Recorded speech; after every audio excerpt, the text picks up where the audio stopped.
mi hijastro me humilló en Navidad. Mi esposa no dijo nada. Al día siguiente descubrí que me habían robado mi dinero. Pero lo que realmente me destruyó fue la grabación de audio, él siempre paga. Es demasiado débil para revisar su propio correo. Era la voz de Daniela riéndose mientras planeaban arruinarme. Yo pagaba las cuentas. Ellos planeaban mi ruina. Al comienzo, te invitamos a suscribirte al canal para apoyarnos y motivarnos a seguir compartiendo más historias emocionantes. Gracias, el día que me casé con Daniela hace 16 años heredé a un adolescente que nunca quiso un padrastro. Soy Marcos, tengo 56 años, pasé 32 como maquinista sindical antes de que mi espalda dijera basta. Se trataba de ser el hombre que mantiene el techo firme y las cuentas pagadas. Y durante 16 años, hice exactamente eso mientras Mateo crecía de un huraño de 17 años a un hombre de 32 que todavía me trataba como un inconveniente temporal. Daniela siempre decía que él cambiaría, que solo necesitaba tiempo, que su relación con Carlos complicaba las cosas, y le creí porque la alternativa era admitir que había pasado 16 años como invitado en mi propia vida. La falta de respeto no era nueva. Solo que usualmente se mantenía lo suficientemente pequeña como para ignorarla. Mateo aparecía sin avisar con Carlos, bebían cerveza en mi garaje y se callaban cuando yo entraba. 2 semanas antes de Navidad. Mateo preguntó si Carlos podía venir a cenar. Y Daniela dijo que sí sin consultarme. Y cuando señalé que esto se suponía que era solo para la familia inmediata, me lanzó esa mirada. La que me hace ver como el problema. Es el padre de Mateo. Marcos, no empieces. Como si yo fuera quien creaba tensión. Como si no hubiera pasado 16 años tragándome cada insulto y desaire porque pensaba que eso se hace cuando amas a alguien. La víspera de Navidad empezó normal. Pasé la mañana cocinando jamón, verduras y 3 tipos de papas. Mateo mandó un mensaje al mediodía diciendo que llegaría tarde, que recogería a Carlos. Daniela sonrió como si fuera una buena noticia. Y sentí algo frío asentarse en mi pecho. La gente empezó a llegar alrededor de las 4. Las hermanas de Daniela y sus esposos y un puñado de primos que apenas conocía. Todos elogiaron la comida e hicieron pequeñas charlas que sonaban a estática. Me senté en mi silla en la cabecera de la mesa, la que construyó mi padre, y traté de sentir que todavía era mi hogar. Mateo y Carlos llegaron alrededor de las 5:30, ambos ruidosos y riendo, y Mateo fue directo a la mesa y se detuvo al verme sentado allí. Estás en el lugar equivocado, Marcos. Lo dijo casual, como broma, pero sus ojos no bromeaban. Me quedé quieto y dije que llevaba 16 años sentado ahí. Y sentí la mano de Daniela en mi hombro, suave pero insistente, pidiéndome que por favor me moviera solo por esa noche, solo para mantener la paz. Debería haber dicho que no. Debería haberle dicho a Mateo que esa era mi casa y mi silla y que si no podía respetarlo, podía irse. Pero no lo hice porque pensé que tal vez una noche no importaría. Así que me moví. Me senté a un lado como invitado y observé a Carlos acomodarse en mi silla como si fuera suya. Mateo se sentó a su lado y comenzaron a hablar de algún viaje de pesca. Y a nadie pareció importarle que me acababan de degradar en mi propia casa. La cena comenzó, la gente pasaba los platos, hacía brindis y reía de historias en las que yo no participaba. Y yo me senté allí con el plato enfriándose, sintiéndome cada vez más pequeño. Entonces Mateo se levantó a servirse más vino y yo me moví un poco, solo ajustándome porque me estaba dando calambre en la espalda. Y él se dio la vuelta, me vio y algo en su cara cambió. ¿Por qué sigue sentado ahí? Su voz cortó la conversación y todos dejaron de hablar. No entendí la pregunta. Estaba sentado donde Daniela me había pedido. Pero antes de que pudiera responder, agarró mi silla y la jaló hacia atrás, perdí el equilibrio y caí con fuerza, primero el hombro y luego la cabeza rebotando en el suelo. Y el dolor fue inmediato, agudo y humillante. Me quedé allí mirando el techo, el foco que había instalado hace 3 años. Y pude escuchar a alguien jadear y a otra persona decir el nombre de Mateo en un tono que podía ser de sorpresa o advertencia. Mateo se paró sobre mí y dijo su pieza sobre que la silla pertenecía a su papá. Y esperé que Daniela me defendiera, que le dijera que se había pasado, que me ayudara a levantarme. Pero ella agarró la servilleta, empezó a limpiar y me pidió con voz apretada y avergonzada que por favor me calmara en otra habitación. ¿Ni estás bien? Ni disculpas de Mateo. Solo que me fuera porque estaba arruinando la velada. Me levanté despacio porque el hombro gritaba y mi orgullo estaba hecho pedazos y salí atravesando una sala llena de personas que de repente encontraban sus platos muy interesantes. Carlos me gritó algo sobre no poder tomar una broma y Mateo se rió y yo seguí caminando. Tomé mi chaqueta y me fui y mi teléfono permaneció en silencio todo el camino al motel. Ni una llamada ni mensaje. Y me di cuenta de que me habían borrado de mi propia familia sin que nadie se molestara en decirme nada. La habitación del motel olía a cloro y cigarrillos que alguien había intentado cubrir con ambientador. Y me senté al borde de la cama todavía con la camisa manchada de salsa, tratando de entender cómo había permitido que esto llegara tan lejos. Mi teléfono vibró una vez alrededor de medianoche. Un mensaje de Daniela diciendo que hablaríamos mañana. Como si fuera solo otra discusión que resolveríamos con disculpas que yo tendría que dar. No respondí. Finalmente me dormí alrededor de las 3 de la mañana. Y cuando desperté 6 horas después, mi teléfono mostraba 23 llamadas perdidas y un mensaje de mi cooperativa de crédito, pidiéndome contactarles de inmediato por actividad sospechosa en una cuenta que no sabía que existía. La cooperativa abría a las 9 y yo estaba parado fuera de la puerta a las 8:50 con la misma camisa de la noche anterior porque no había ido a casa a cambiarme. Y cuando Melissa García me devolvió la llamada en su escritorio, tenía esa mirada que la gente pone cuando va a arruinar tu día, pero técnicamente no es su culpa. Sacó una cuenta que nunca había visto antes. Me mostró un préstamo de $47,000 tomado hace 6 semanas con mi firma como cofirmante. Y mi primer pensamiento no fue ira. Fue confusión, porque no había firmado nada desde que refinancié la casa en 2019. Era un préstamo de consolidación vinculado al equipo del pequeño negocio de Mateo y mi crédito fue la única razón por la que fue aprobado. Melissa giró su monitor para que pudiera ver el formulario de solicitud y ahí estaba mi nombre en tinta azul, Marcos, justo al lado de Mateo como prestatario principal, y la firma era lo suficientemente parecida para que entendiera de inmediato por qué el banco lo aprobó. Luego me mostró la pregunta de seguridad que habían usado para verificar identidad por teléfono y era el segundo nombre de mi padre, Joseph, algo que le conté a Mateo una vez hace años cuando me preguntó por la silla.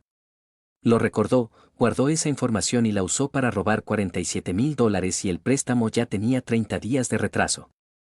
Lo que significaba que estaba a punto de arruinar mi puntaje de crédito que había tardado 3 décadas en construir.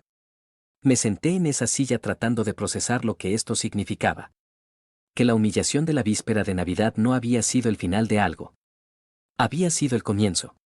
Que Mateo no solo me había faltado al respeto. Lo planeó todo, pasó por papeleo y llamadas telefónicas y un fraude deliberado, usando un fragmento de la memoria de mi padre como clave. Melissa preguntó si quería impugnar la firma. Y me oí decir que sí antes de pensarlo del todo. Ella imprimió formularios y explicó el proceso, cómo activaría una investigación, cómo podría involucrar a las fuerzas del orden, cómo esto se volvería oficial y permanente. Deslizó los papeles por su escritorio y me entregó un bolígrafo.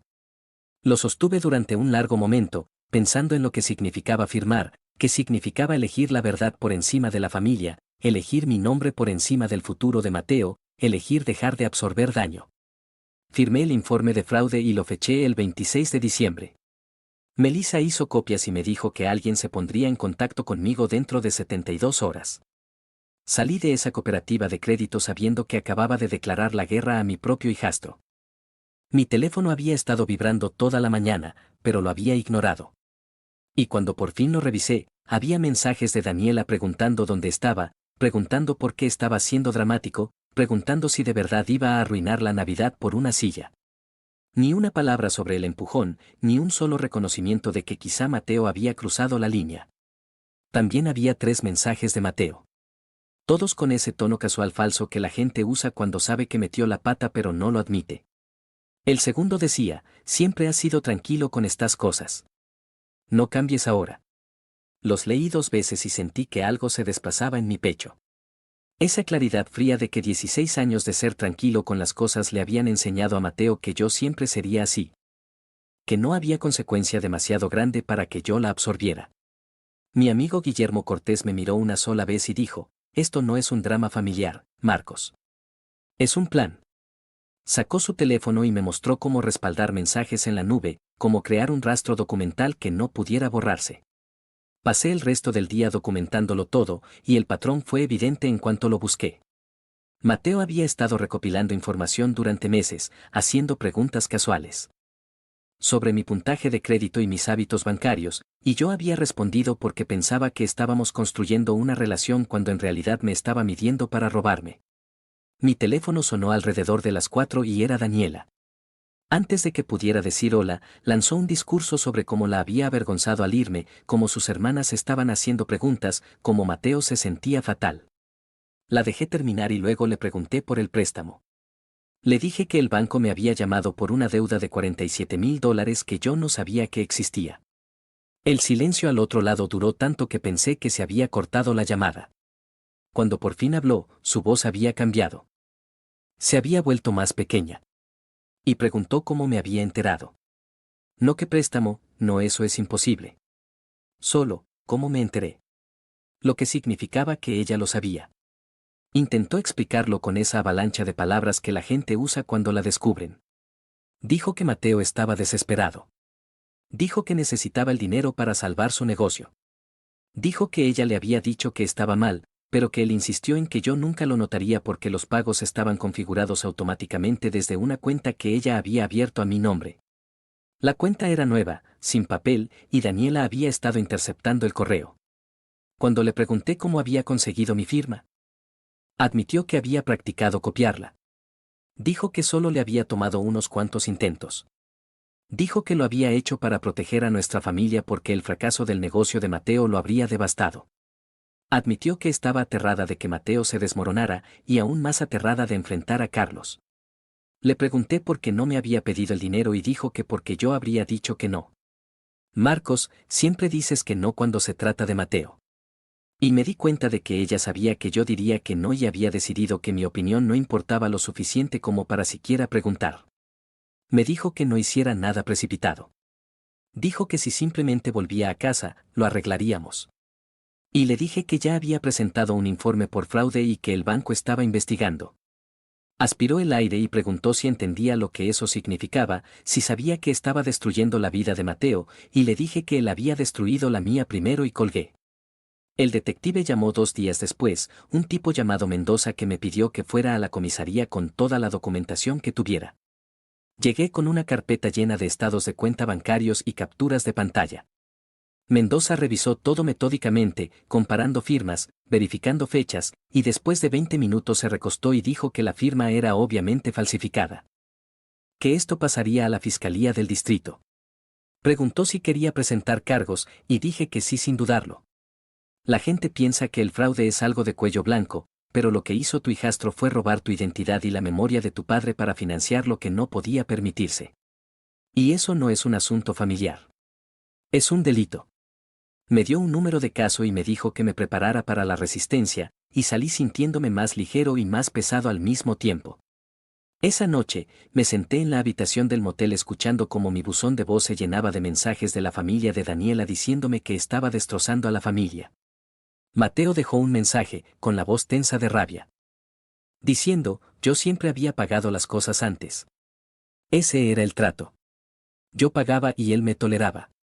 Y ahora estaba rompiendo el trato por dinero como un tacaño. Me llamó débil, me llamó mezquino, dijo que su verdadero padre nunca le haría esto. Y guardé ese mensaje de voz.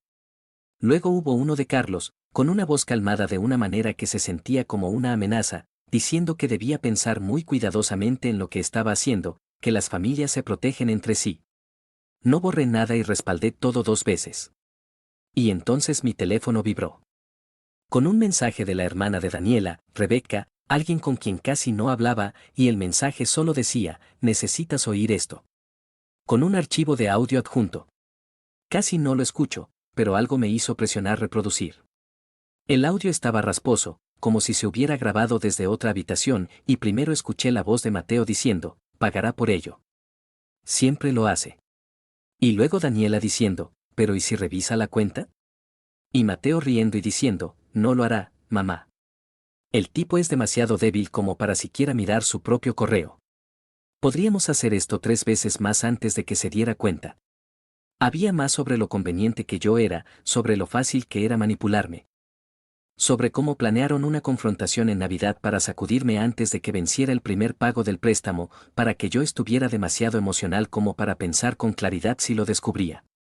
Escuché todo 2 veces antes de comprender que mi esposa y mi hijastro me habían estado estafando durante meses. Rebecca me llamó 3 horas después llorando, explicando que había estado visitando a Daniela 3 semanas antes de Navidad y que había entrado y los había sorprendido hablando en la cocina. Que algo en su tono la hizo dejar el teléfono grabando sobre la encimera cuando fingió salir, que había tenido demasiado miedo de enviarlo hasta ahora. Le dije que la grabación era suficiente, que me había dado la prueba de que no estaba loco, y reenvié el archivo al detective Mendoza en menos de 10 minutos. Mendoza devolvió la llamada a las pocas horas diciendo que esto lo cambiaba todo, que la premeditación convertía el fraude financiero en conspiración y que el fiscal del distrito querría esto para el juicio. Durante las 2 semanas siguientes, repetí la misma verdad hasta que dejó de sonar extraña. Me reuní con una abogada llamada Sara Benítez que se especializaba en robo de identidad y me dijo que mi caso era de manual, salvo por el componente familiar. Que lo hacía más enredado emocionalmente pero más claro legalmente. El investigador me dijo que casos como este avanzan rápido cuando el rastro de papel es limpio y la intención es evidente. Mateo contrató a su propio abogado, quien me envió una carta amenazante, y Sara se rió cuando la leyó y dijo que eso es lo que hace la gente cuando no tiene defensa. Daniela me llamó 63 veces en esas 2 semanas y no contesté ninguna. Aunque no bloqueé su número porque Sara me dijo que conservara toda comunicación como evidencia. Sus mensajes de voz pasaron de la ira a la súplica y luego a un tono fríamente práctico hablando de términos de separación. No de reconciliación, no de terapia. Solo de la logística de terminar 16 años como si estuviéramos disolviendo una sociedad comercial. La audiencia preliminar ocurrió en una mañana helada de febrero en una sala que olía a madera vieja y ansiedad. Me senté en la galería viendo a Mateo entrar con su abogado y a Carlos justo detrás como guardaespaldas. La jueza era una mujer de unos 60 años llamada Sánchez que parecía perpetuamente molesta y revisó las pruebas con rapidez, la firma falsificada, la cuenta fraudulenta, la pregunta de seguridad usando el nombre de mi padre. El abogado de Mateo argumentó que se trataba de un malentendido entre familiares, que su cliente había asumido que tenía permiso, que Marcos tenía un historial de apoyar financieramente a Mateo. Sentí la cara arder porque ese argumento era técnicamente cierto. Le había dado dinero a Mateo a lo largo de los años, pero se lo había dado. Él no lo había tomado, y hay un universo de diferencia entre esas dos cosas. Entonces Sara se levantó y pidió reproducir una grabación de audio y la jueza lo permitió. Y la voz de Mateo llenó la sala diciendo, pagará por ello. Siempre lo hace. Y Daniela respondiendo, ¿pero y si revisa la cuenta? Y Mateo riendo y diciendo, no lo hará, mamá. El tipo es demasiado débil como para siquiera mirar su propio correo. La sala quedó en silencio después de eso, del tipo de silencio en el que se puede oír a la gente respirar. Y la jueza Sullivan miró a Mateo durante un largo momento antes de preguntarle a su abogado si quería revisar su afirmación de que esto era un malentendido. El abogado dijo algo sobre el contexto, pero se notaba que se había acabado, que la grabación había matado cualquier posibilidad de presentar esto como una disputa familiar que salió mal. La jueza revisó el análisis de la firma, miró las fechas, miró el historial de pagos que mostraba que Mateo no había hecho ni un solo pago, y luego dijo que las pruebas respaldaban causa probable por fraude y robo de identidad. Y que el caso avanzaría a juicio. Fijó una fecha para abril y nos desestimó. Y salí sabiendo que había ganado la primera batalla. Mateo me agarró del brazo en el estacionamiento. ¿Vas a destruirme por dinero? Me solté. Te destruiste a ti mismo cuando firmaste mi nombre. Carlos se interpuso entre nosotros. La familia no se vuelve contra la familia. Los miré a ambos. Tienes razón. Por eso sé exactamente lo que son. El juicio ocurrió a finales de abril y duró 2 días. La defensa de Mateo intentó pintarme como vengativo, como alguien que nunca había aceptado a Mateo como un hijo de verdad, que usaba esto como excusa para castigarlo por la Nochebuena. Sara los dejó hablar y luego mostró la línea de tiempo. Probó que la solicitud del préstamo se había presentado 6 semanas antes de Navidad, que el fraude había comenzado mucho antes de cualquier discusión por los asientos, que Mateo lo había planeado de manera sistemática y había usado la memoria de mi padre como herramienta. El jurado deliberó durante 4 horas y regresó con veredictos de culpabilidad por 2 cargos de robo de identidad y 1 de fraude. Y el rostro de Mateo se puso blanco cuando la jueza leyó la sentencia: 18 meses en la cárcel del condado y restitución de $47,000 más costas legales. Daniela no estaba en la sala. No se presentó a ninguno de los 2 días del juicio, y luego supe que había solicitado el divorcio la misma semana en que se dictó el veredicto. Saqué mis cosas de la casa un sábado de mayo mientras Daniela estaba en casa de su madre. Y lo único que realmente quería era la silla de mi padre. Todavía estaba en la cabecera de la mesa del comedor donde Carlos se había sentado en Nochebuena. La cargué en la caja de mi camioneta, cuidadosamente envuelta en mantas para que no se rayara, y la llevé al apartamento que había alquilado cerca del río. El apartamento era pequeño, solo un dormitorio y una cocina en la que apenas cabía una mesa. Pero era mío. Cada metro cuadrado era mío. Y coloqué la silla junto a la ventana con vista al agua y me senté en ella por primera vez en 5 meses. Se sentía diferente a como la recordaba. Más pesada, tal vez. O quizá yo me sentía más ligero. Y me quedé allí viendo ponerse el sol sobre el río, pensando en lo que había perdido y en lo que había conservado. Rebecca me llamó unos días después y dijo que Daniela le estaba diciendo a la gente que yo había arruinado la Navidad, arruinado la vida de Mateo, arruinado a la familia por orgullo y un mueble. Y le pregunté a Rebecca qué pensaba ella. Guardó silencio un momento y luego dijo: creo que eres el único que intentó mantener unida a la familia, Marcos. Todos los demás solo la usaban como cobertura. Eso se sintió como un cierre, como un permiso para dejar de cargar con una culpa que nunca fue mía. Mateo me envió una carta desde la cárcel, 3 páginas culpándome por tener más, diciendo que nunca merecí ser padre, afirmando que el dinero debería haber sido suyo de todos modos. La leí una vez y la tiré. Todavía me siento en la silla de mi padre la mayoría de las tardes. Todavía siento el peso de lo que representa. Pero ahora es diferente, porque no estoy interpretando autoridad ni reclamando un espacio que tenga que defender. Solo estoy sentado en una silla que construyó mi padre en un hogar que realmente es mío. La gente pregunta si valió la pena por $47,000. Les digo que nunca se trató del dinero. Se trató de darme cuenta de que había pasado 16 años absorbiendo daño para que todos los demás pudieran mantenerse cómodos. ¿Qué te pareció esta historia? Comparte tu opinión en los comentarios. No olvides suscribirte al canal Traición del Reddit y activar las notificaciones. Gracias por ver. La moraleja de la historia: hay personas que confunden tu paciencia con debilidad. Tu generosidad con estupidez. Tu silencio con permiso para continuar. Y cuando llevas años absorbiendo faltas de respeto pensando que estás siendo noble, lo único que logras es entrenar a otros a tratarte peor cada vez. La verdad incómoda es esta: no puedes construir nada real sobre mentiras. No puedes tener paz verdadera pagando el precio de tu dignidad. Y definitivamente no puedes llamar familia a quienes te ven como un medio para conseguir lo que quieren. Cuando descubres que cada conversación amable era manipulación, que cada momento compartido tenía un precio oculto, que tu presencia solo importaba mientras tu dinero durara, tienes que tomar una decisión brutal. ¿Sigues fingiendo o enfrentas la realidad? Enfrentar la realidad duele. Significa admitir que perdiste años invirtiendo en personas que nunca te valoraron. Significa aceptar que estuviste solo todo ese tiempo aunque la casa estuviera llena de gente. Pero también significa algo más poderoso: recuperar el control de tu vida. Porque mientras permites que otros decidan cuánto vales, cuánto mereces, cuánto abuso debes tolerar, estás viviendo la vida de ellos, no la tuya.